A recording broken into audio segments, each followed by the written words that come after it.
Christmas cake बनवायचा आहे, पण तेही हेल्दी पद्धतीने.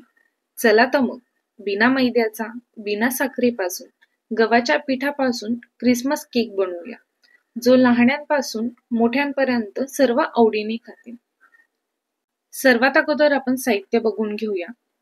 इथे 1.5 कप मी दूध घेतलंय, 1 कप गव्हाचं पीठ, बी काढल्यानंतर 150 ग्रॅम खजूर आणि कपाचं माप म्हणाल तर 1 कप खजूर, पाव कप किसलेला गूळ, पाव कप तेल, तेल कुठलंही तुम्ही वापरू शकतात, 2 टेबलस्पून कोको पावडर, अर्धा teaspoon baking powder, 1 teaspoon coffee, 1 teaspoon baking soda, अक्रोडच्या ऐवजी तुम्ही काजू बदाम पण वापरू शकता, आणि मनुके.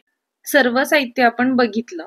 साहित्य मोजताना टीस्पून टेबलस्पूनचं प्रमाण अगदी योग्य घ्यायचं, नाही तर केक चुकू शकतो. हा मोठा आहे त्याला म्हणतात 1 टेबलस्पून आणि हा जो छोटावाला आहे त्याला म्हणतात 1 टीस्पून. आता आपण रेसिपीला सुरुवात करूया. सर्वात अगोदर जो किसलेला गूळ होता तो दुधामध्ये टाकून घ्यायचा आणि जी खजूर होती ती पण दुधामध्ये टाकून घ्यायची. गूळ वापरताना शक्यतो काळ्या रंगाचा गूळ वापरा, त्यांनी केकला छानसा डार्क कलर येतो. आता गूळ आणि खजूर 1 तासासाठी आपल्याला दुधामध्ये भिजवून ठेवायची आहे. आता आपण कॉफी डायल्यूट करून घेऊ. त्यासाठी कॉफीमध्ये मी थोडंसं पाणी टाकून घेतलं आणि चमच्यानी छान मिक्स करून घेतलं. 1 तास खजूर दुधामध्ये भिजत ठेवली होती आपण, ती आता छान मऊ झालेली आहे. तिची पेस्ट करून घ्यायची. मी सर्व खजूर मिक्सरच्या भांड्यामध्ये घेतली. दूध आता मी घेतलेलं नाही, दूध आपण नंतर वापरू. खजूरची आता आपण पेस्ट करून घेऊ.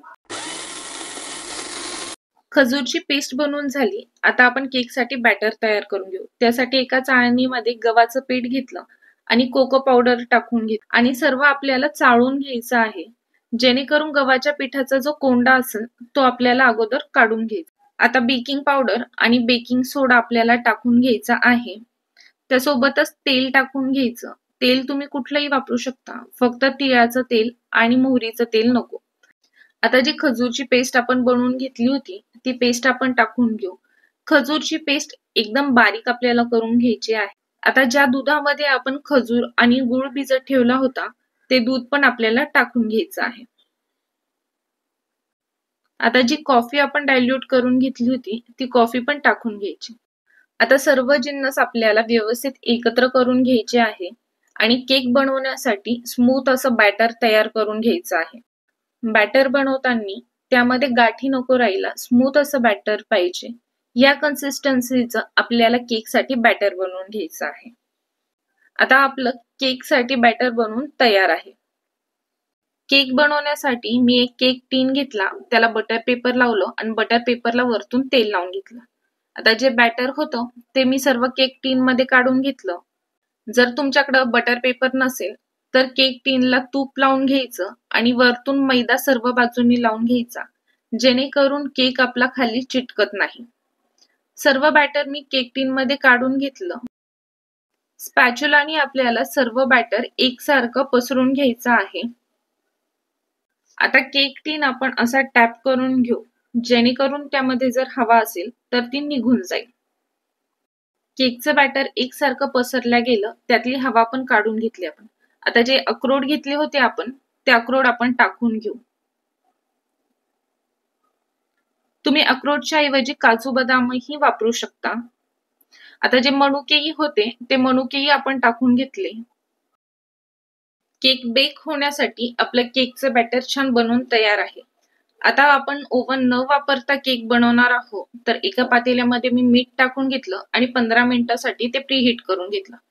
त्या पातेल्यामध्ये आता एक स्टँड ठेवायचं आणि त्या स्टँडच्या वरती आपलं केकचं टीन ठेवायचं आणि केक आपल्याला बेक करून घ्यायचा आहे. एक झाकण ठेवून आपल्याला केक बेक करून घ्यायचा आहे. लो टू मीडियम फ्लेम वरती आपल्याला केक बेक करून घ्यायचा आहे.